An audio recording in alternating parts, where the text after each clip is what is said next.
Assalamualaikum warahmatullahi wabarakatuh. Alhamdulillahi Rabbil Alamin. In the name of Allah, the entirely merciful, the especially merciful. First of all, let's pray and thanks to Allah Subhanahu wa Ta'ala, who has given us some mercies and blessings so we can continue our lesson for today, especially language testing and evaluation in good condition and have citation. Secondly, my peace and salutation always be given to our Prophet Muhammad Sallallahu Alaihi Wasallam. Allahumma salli ala Muhammad, who has guidance us from the darkness to the brightness, from the stupidity to the cleverness, from Jahil era to the Islamic era, namely Islamic religion that we love. So, on this occasion, I will present my presentation about language testing and evaluation. There are validity, reliability, and scoring. So, before I'm going to explain about that, I don't forget to say thank you very much to our lecturer, Dr. Sulfah MPD, SPD MPD, because always give me support to make on this video. And then I don't forget to say thank you very much. Thank you a lot to our friends who always participants always support me to make on this video. So let's see. Okay guys, next slide. Let's see content. Yeah, there are 6 content will be discussion on this occasion. The first point in this occasion about validity and reliability, and then the second discussion about types of validity, next types of reliability, and move to the scoring and scoring method, and the last conclusion. Okay, move to the next slide. Let's see the session 1, validity and reliability. Okay, this is Glenn Falcher 2010. Validity in the context of language testing requires to the text measure the aspect in actually wants to measure such as speaking or writing or listening and the last reading ability. Jadi sebenarnya validitas dalam konteks bahasa ini sangat diperlukan sebagai teks ya, kaitannya untuk mengukur hal-hal yang actually wants to measure ya, mengukur sesuatu yang sebenarnya ingin dinilai, such as speakingnya siswa, or listening, writing, and also reading ya. Okay, next for example for example a valid speaking ability test will attempt to assess person's ability communicate orally using average language and relevant situations. Jadi sebagai contoh, untuk mengetahui kemampuan yang speaking siswa yang sebenarnya valid itu akan dilihat dari komunikasi secara lisan. Maybe kurang lebih seperti itu ya. Okay, next, move to the next slide. Let's see, still session 1, validity and reliability. So, because we already know the definition of validity on this slide, let's see, according to Elana, 1998, state that reliability is the key to ensuring that test results are consistent and reliable. Jadi, kalau menurut Elana pada tahun 1998, mengatakan bahwa reliabilitas adalah kunci untuk memastikan tes ini konsisten dan dapat diandalkan. This means that artinya bahwa if someone takes the same test multiple times, jika seseorang melakukan tes yang sama beberapa kali, they should get similar or at least comparable results. Jadi mereka seharusnya mendapatkan tes yang serupa atau setidaknya sebanding. Jadi for example, to measure reliability, tests are often staged by calculating the correlation coefficient between the score on the initial test and repeat test. Jadi untuk mengukur reliabilitas ini, untuk mengukur reliabilitas ini, maka tes seringkali tes ini seringkali dikalkulasikan sesuai dengan korelasinya, kemudian koefisiennya antara skor yang dilakukan pada awal dengan tes yang dilakukan secara ulang. Jadi dua, tes yang dilakukan di awal dan tes yang dilakukan di akhir. Maybe seperti itu. Okay, next, move to the next slide. Let's see still session 1, validity and reliability. Because you guys already know definition of validity and definition of reliability. So how to different about that? Validity and reliability. So validity and reliability in language testing and evaluation are two important concepts used to ensure that the tests are used accurate and reliable in ensuring person's language ability. Jadi validitas dan reliabilitas dalam tes dan evaluasi bahasa merupakan dua konsep bahasa yang actually sangat penting ya digunakan untuk menjamin tes ini konsisten dan dapat diandalkan ya dalam kaitannya untuk mengukur kemampuan berbahasa seseorang.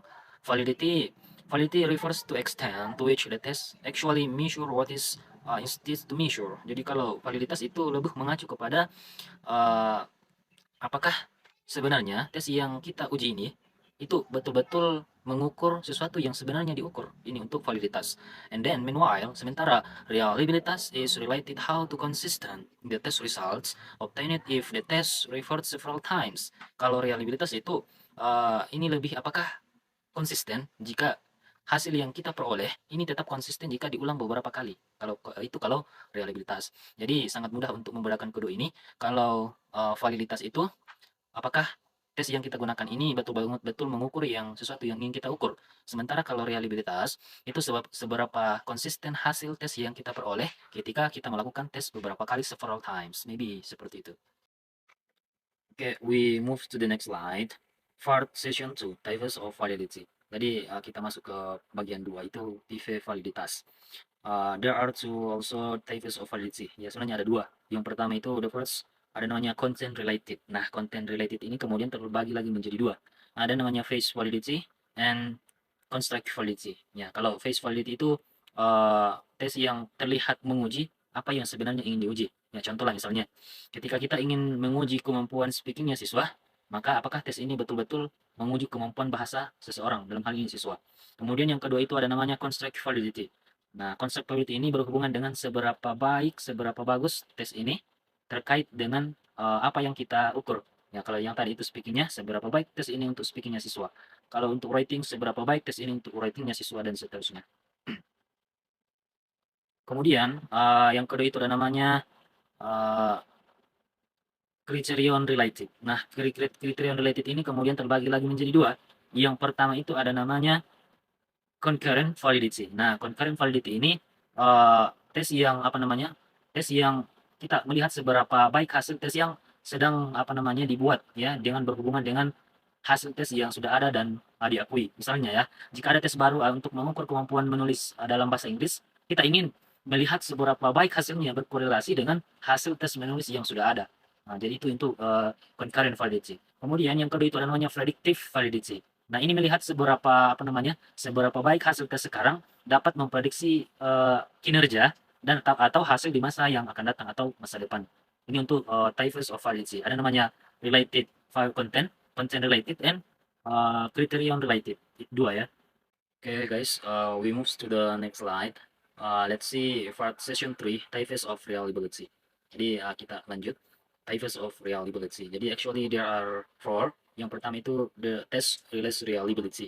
Nah, tes ini mengukur seberapa konsisten hasil tes jika dilakukan ulang pada waktu yang berbeda kepada subjek yang sama. Nah, contoh misalnya, kita sebagai guru ingin memberikan tes kepada siswa. Nah, kita berikan pada hari Senin. Kemudian pada hari Kamis lagi, kita berikan tes yang sama. Kemudian, jika hasilnya ini konsisten antara dua kali pengujian, maka tes tersebut memiliki reliabilitas uji ulang yang tinggi. Itu yang dinamakan sebagai test release reliability. Kemudian yang kedua ada namanya parallel from reliability. Ya, jadi kalau ini mengukur seberapa konsisten hasil tes jika subjeknya diberikan dua porsi tes yang setara atau serupa. Nah, sebagai contoh, kita ingin memberikan dua tes bahasa Inggris kepada sekelompok siswa. Ya, tes-tesnya tersebut memiliki pertanyaan-pertanyaan yang sama atau serupa. Namun, tetapi di dalam urutannya itu berbeda atau penggunaan kata-kata yang berbeda. Nah, jika hasilnya tetap konsisten antara dua tes tersebut, maka tes tersebut memiliki reliabilitas bentuk paralel yang sangat tinggi. Ya, jadi seperti itu. Kemudian yang ketiga ada namanya intellectual reliability. Nah, kalau ini mengukur sejauh mana dua atau lebih penilaian memberikan penilaian yang serupa terhadap sesuatu yang ingin dinilai. Nah, sebagai contoh, misalkan ada seorang siswa yang presentasi kemudian diuji dengan dua guru yang berbeda. Nah, kalau hasil daripada ujiannya ini, hasil dari dua penguji ini, itu memiliki kesesuaian yang tinggi, maka reliabilitas antar penilai dan penilaian tersebut dapat dianggap tinggi. Itu untuk intellectual reliability. Kemudian yang terakhir ada namanya internal consistency. Nah, jadi reliabilitas internal mengukur sejauh mana item yang berbeda dalam suatu teks mengukur konstruk dasar yang sama. Akan tetapi di sini di layar masih terbagi menjadi dua. Oke, yang pertama ada intelligent consistency reliability. Jadi mengukur sejauh mana setiap item atau pertanyaan dalam tes memiliki konsistensi yang tinggi dengan item-item lainnya yang seharusnya mengukur konsep yang sama. Kemudian yang kedua ada namanya split half reliability. Ini mengukur sejauh mana tes tersebut konsisten ketika dibagi menjadi dua bagian yang setara dan dibandingkan antara kedua bagian tersebut. Begitu. Oke guys, next we move to the part session 4. Jadi kita melangkah ke session keempat itu scoring ya. Scoring. According to Brown 2004, scoring is the process of giving grades or point to test participants based on predetermined criteria. Jadi kalau menurut Brown pada tahun 2004 ini, scoring adalah proses pemberian nilai atau poin kepada peserta tes berdasarkan kriteria yang telah ditentukan. In the context of language testing, dalam konteks tes bahasa, the scoring help measure to extend to a person master certain of language. Jadi penilaian ini uh, betul-betul menilai aspek-aspek yang dikuasai dalam language, dalam bahasa, such as speaking, writing, reading, and listening. Jadi ini mengukur, betul-betul mengukur. Kalau misalkan siswa ini jagonya di speaking, bisa dinilai dari speakingnya. Begitupun seterusnya. Kalau jagonya di reading, listening, atau writing, bisa kita lihat di situ. Bisa kita kasih nilai karena aspeknya jelas. Aspeknya jelas dalam artian memberikan nilai tentu dengan aspek yang jelas seperti speakingnya, writingnya, readingnya, dan seterusnya. Ini untuk part scoring. Begitupun seterusnya ya. We move to the next slide. Session 5, scoring method. Ya, jadi selanjutnya ada namanya metode scoring. Jadi actually there are three. Yang pertama itu namanya skala Likert. Ya, jadi skala Likert adalah metode penilaian yang menggunakan pernyataan yang disertai dengan deretan pilihan tanggapan yang berurutan. Nah, contoh, biasanya seperti ini, ada deretan pilihan. Yang pertama, setuju. Yang kemudian yang kedua, sangat setuju. Kemudian yang ketiga tidak setuju. Dan yang terakhir sangat tidak setuju. Ya, ini yang namanya penilaian skala Likert. Ya, jadi ada beberapa deretan penilaian yang bisa dipakai untuk mengukur sebagai penilaian. Makanya ada deretan penilaian di situ. Setujukah, sangat tidak setujukah, atau tidak setuju. Ya, kurang lebih seperti itu. Oke, kemudian yang kedua ada namanya skala Rubik. Nah, kalau skala Rubik adalah apa namanya, alat penilaian yang terdiri dari kriteria penilaian yang jelas dan deskriptif. Nah, kalau misalkan dalam bahasa Inggris itu yang dinilainya ada beberapa, yang secara jelasnya dinilai berbicaranya seperti apa, kemudian kejelasannya, keagrabannya dengan kosakata, dan lain-lain. Ya, sebagai contoh untuk memudahkan kita, misalkan ada teman kita yang mendaftar di akademi, itu kan ada beberapa yang dinilai. Ya, yang pertama itu cengkok-cengkoknya, kemudian intonasinya, dan sebagainya. Jadi ada hal-hal yang memang mempunyai ruang deskriptif untuk dinilai. Ya, kalau kita bawa ke mengaji itu kan dinilai pelafalan hurufnya, makhraj hurufnya, kemudian dinilai juga apa namanya, tajwidnya, apakah sudah benar, cara memotong ayat, cara wakaf, itu semua. Jadi begitu, ada ruang deskriptif yang betul-betul ingin dinilai. Kurang lebih seperti itu. Sama halnya dengan bahasa Inggris, dinilai kelancaran berbicaranya, keagrabannya dengan kosakata, dan kejelasan pronunciation-nya. Kurang lebih seperti itu. Kemudian yang terakhir itu ada namanya skala binominal. Nah, skala binominal ini sebenarnya lebih apa ya? Lebih simpel tetapi pasti. Ya, kenapa katakan seperti ini? Karena ini mengharuskan kita untuk memilih ya. Karena hanya ada dua pilihan. Pilihan yang pertama atau pilihan yang kedua. Salah atau benar. Kurang lebih seperti itu. Lulus atau gagal, sesuai atau tidak sesuai. Jadi sebenarnya ini sangat efisien, simpel tapi efisien karena kita hanya memilih dua. Lulus atau tidak, nah, gagal atau tidak, begitu. Contoh ya, misalnya misalkan kita disuruh memilih eee, istri pertama dengan istri kedua, itu kan tidak bisa kita nilai tanpa memilih satu. Misalnya ini sebagai contoh. Jadi kita langsung memilih, oh ini yang satu istri pertama. Jadi jelas di situ pilihan kita, sama halnya dengan penilaian bahasa Inggris. Kita mau memilih pilihan pertama, lulus atau tidak lulus. Ya simpel saja tapi sangat efisien, ya. Ya, jadi itu 3 scoring method yang sangat bisa kita jadikan sebagai referensi untuk penilaian bahasa Inggris. So we move to the next slide, session 6, conclusion. Ya, jadi kita masuk pada bagian conclusionnya. Sebenarnya kita sudah membahas lebih jauh terkait dengan validitas, reliabilitas, dan scoring. Jadi validity, reliability, and scoring merupakan apa namanya, 3 komponen utama yang sangat penting dalam teks dan evaluasi bahasa. Kenapa saya katakan seperti ini? Karena ketiga ini merupakan sesuatu kesatuan yang sangat bisa memberikan kita manfaat sebagai guru dan juga kepada siswa kita. Validitas ini menjamin bahwa tes ini mengukur aspek yang betul-betul ingin kita ukur. Kemudian hadirlah kemudian reliability yang menjamin konsistensi hasil daripada tes yang dilakukan secara berulang kali.